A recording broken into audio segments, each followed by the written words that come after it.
नमस्कार, मैं आपका मित्र सर्वमित्र। मसला है, ऐसा लग रहा है कि पिछले कुछ दिनों से हरियाणा अपराध का गढ़ बन गया है। एक के बाद एक मर्डर हो रहे हैं और पिछले 24 घंटे में 2 कारोबारियों का मर्डर हो चुका है हरियाणा में, और उससे पहले एक बड़े नेता का मर्डर हुआ था, वो भी आपको पता है। इस पर बात करते हैं।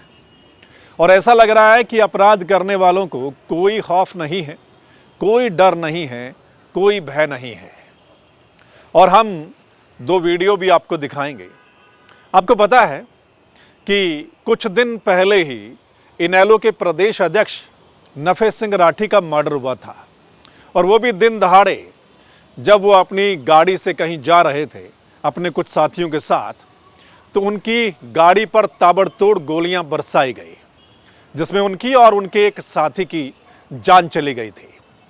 और उसके बाद सुन रहे हैं कि उनके परिवार वालों को भी लगातार धमकियां मिल रही हैं, पुलिस जांच कर रही है। लेकिन कुछ समय पहले का नफे सिंह राठी का एक वीडियो भी वायरल हो रहा है, और एक हरियाणा के सीएम मनोहर लाल खट्टर का भी वीडियो वायरल हो रहा है। पहले हम आपको बता देते हैं कि जो पिछले 24 घंटे में 2 मर्डर हुए हैं, एक तो रोहतक के लाखन माजरा के पास गुरुग्राम के एक कारोबारी का मर्डर होता है। वो अपनी कार से पंजाब जा रहे थे, एक ढाबे पर रोटी खाने के लिए रुकते हैं, और जब दोबारा अपनी गाड़ी में बैठने लगते हैं तो वहाँ पर कुछ लोग आते हैं, गोली बरसाते हैं, जिसमें उनकी जान चली जाती है, उनकी माँ को भी गोली लगती है। एक तो ये वाला मामला। दूसरा, जींद जिले में नरवाना के पास, वहाँ पर भी एक ट्रांसपोर्ट मैनेजर, वो अपनी गाड़ी में थे और कार में बैठे उस ट्रांसपोर्ट मैनेजर की गोली मारकर हत्या कर दी जाती है। ये 2 मर्डर पिछले 24 घंटे में हुए हैं। अब आते हैं जो इनेलो के प्रदेश अध्यक्ष नफे सिंह राठी का मर्डर हुआ है, और वो मामला विधानसभा में भी काफ़ी उठाया गया। हालांकि सरकार ने सीबीआई जांच के लिए बोल दिया है, लेकिन कुछ समय पहले ही नफे सिंह राठी का एक वीडियो सामने आया था, और एक हरियाणा के मुख्यमंत्री मनोहर लाल खट्टर का भी वीडियो वायरल हो रहा है, वो भी हम आपको दिखाएंगे। लेकिन नफे सिंह राठी ने कुछ समय पहले क्या कहा था, पहले आप वो सुन लीजिए, फिर आगे बात करते हैं।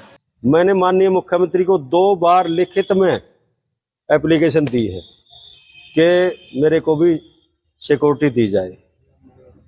तो जान माल का खतरा हो सकता है, पर इसमें कोई अगर मारने के लिए आया होगा, पुलिस क्या कह देती है, रिपोर्ट बना के भेज दिया है। पिछली बार एक बार तो कि कोई धमकी नहीं मिली।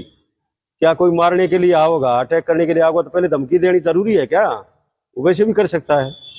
तो अब जो सिक्योरिटी देनी तो दूर की बात। अभी मैं 26 दिसंबर को मुख्यमंत्री जी को एक एप्लीकेशन दे के आया था कि मेरे को सिक्योरिटी दी जाए। वो सिक्योरिटी दे दूर की बात है, वो मेरा रिवॉल्वर और जमा करने के आदेश दे दिए। तो हमारे परिवार के ऊपर अटैक हो सकता है, और उसके लिए एसपी और डीसी जिम्मेदार होंगे, जिन्होंने आदेश दिया है कि रिवॉल्वर जमा कराओ। तो सुना आपने, नफे सिंह राठी बोल रहे हैं कि उन्होंने मुख्यमंत्री से मिलकर सुरक्षा की मांग की थी, क्योंकि उनको जान का खतरा लग रहा था। ये उन्होंने बोला है, और आगे जो बोला है वो भी आपने सुना। वहीं जब नफे सिंह राठी की हत्या हुई तो उस समय हरियाणा के मुख्यमंत्री मनोहर लाल खट्टर का एक पुराना वीडियो वायरल हो रहा था, और उन्होंने क्या कुछ बोला था वो भी आप सुन लीजिए। हर व्यक्ति की सुरक्षा पुलिस के द्वारा करना संभव नहीं होता। हमारी 130 करोड़ आबादी है, हरियाणा की लगा लें तो 2 करोड़ 70 लाख आबादी है। अब 2 करोड़ 70 या 80 लाख आबादी, हमारी पुलिस कितनी है? तो सुना आपने हरियाणा के मुख्यमंत्री खट्टर साहब को। ये पुरानी वीडियो है और वायरल हो रही थी नफे सिंह राठी की हत्या के बाद, और हरियाणा के मुख्यमंत्री बोल रहे थे कि हर किसी को सुरक्षा नहीं दी जा सकती, क्योंकि जनसंख्या इतनी ज़्यादा है। ये ठीक बात है कि जनसंख्या बहुत है, हर किसी को सुरक्षा नहीं दी जा सकती, और हर किसी के साथ पुलिस भी नहीं लगाई जा सकती। लेकिन नफे सिंह राठी एक पार्टी के प्रदेश अध्यक्ष थे, यानी एक पार्टी के प्रदेश अध्यक्ष थे, और वो सरकार से सुरक्षा मांग भी रहे थे। ऐसा नहीं था कि वो सरकार से सुरक्षा नहीं मांग रहे थे। वो पत्र लिखकर, और उन्होंने खुद कहा कि वो सीएम से मिलकर सुरक्षा की मांग कर चुके हैं, उसके बावजूद भी उनको सुरक्षा नहीं दी गई।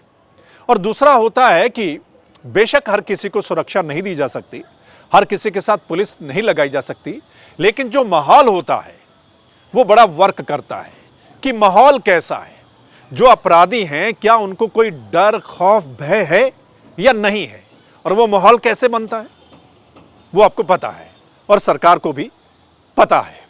वहीं कुछ समय पहले ही जो एनसीआरबी की रिपोर्ट आई थी, यानी नेशनल क्राइम रिकॉर्ड ब्यूरो, मतलब जो रिपोर्ट ये बताती है कि किस स्टेट में कितना क्राइम है, कितना अपराध है, क्या क्या है, तो उसमें यह सामने आया था कि हरियाणा दूसरे नंबर पर पहुंच गया है किस मामले में, जो महिलाओं के खिलाफ, बच्चों के खिलाफ या बुजुर्गों के खिलाफ अपराध होता है उसको लेकर। और यह भी सामने आया था कि केंद्रीय जो गृह मंत्री हैं अमित शाह, उन्होंने बाकायदा हरियाणा की एक मीटिंग भी ली थी। वो रिपोर्ट आने के बाद उन्होंने बाकायदा हरियाणा के जो नेता हैं या जो बड़े अफसर हैं पुलिस के, उनकी एक मीटिंग भी ली थी। और आपको ये भी पता है कि ये जो अभी सेशन हुआ है, बजट सेशन, उसमें भी अपराध को लेकर विपक्ष और सत्ता पक्ष आमने सामने थे। विपक्ष गिना रहा था कि इतना अपराध हुआ है, आंकड़े ये कहते हैं, सरकार उसका जवाब दे रही थी। खासकर क्योंकि नफे सिंह राठी की हत्या हुई थी तो उस समय ही हरियाणा का विधानसभा का सेशन चल रहा था, तो विपक्ष ने वो मुद्दा पुरजोर तरीके से उठाया था और जिस पर फिर हरियाणा के होम मिनिस्टर अनिल विज ने कहा था कि वो इस मामले की सीबीआई जांच करवाने के लिए तैयार है। सो दोस्तों, लेकिन बड़ी बात यह है कि पिछले कुछ दिनों से जो हरियाणा में ताबड़तोड़ गोलियां चल रही हैं, खासकर एक नेता को, नफे सिंह राठी को, और उसके बाद पिछले 24 घंटे में 2 कारोबारियों को, जो लाखन माजरा के पास हत्या हुई है देर रात को, वो गुरुग्राम के एक कारोबारी थे, और जो जींद के पास, नरवाना के पास हुई है, और उनके बारे में कहा जा रहा है कि वो एक ट्रांसपोर्ट मैनेजर थे। तो मतलब 2 जगह तो कार में बैठे, उन पर गोलियां बरसाई गई, और एक जो शख्स है वो ढाबे पर बैठा था, कार में सवार होने लगा तो उस समय गोलियां बरसा दी और वो लोग फरार हो गए। यानी पुलिस अभी तक नहीं पकड़ पाई है, हालांकि पुलिस जांच कर रही है। सो इन वारदातों को देखकर यही लग रहा है कि पिछले कुछ दिनों से ऐसा लग रहा है कि हरियाणा अपराध का गढ़ बन गया है। आपका क्या कुछ कहना है दोस्तों, आप जरूर बताइएगा कमेंट करके। इस रिपोर्ट के नीचे आप कमेंट करके जरूर बताइएगा, और अगर आप इस रिपोर्ट को शेयर कर देंगे तो तमाम लोग अपनी राय दे पाएंगे। और अगर ये ठीक चर्चा हमने की तो आप इस चैनल यानी द मसला को लाइक, फॉलो, सब्सक्राइब कर सकते हैं, ताकि जो हमारी अगली रिपोर्ट होगी वो आप लोगों तक पहुंच जाए। चलिए फिर मिलते हैं अगले मसले के साथ, तब तक के लिए नमस्कार, आदाब, सत श्री अकाल, राम राम।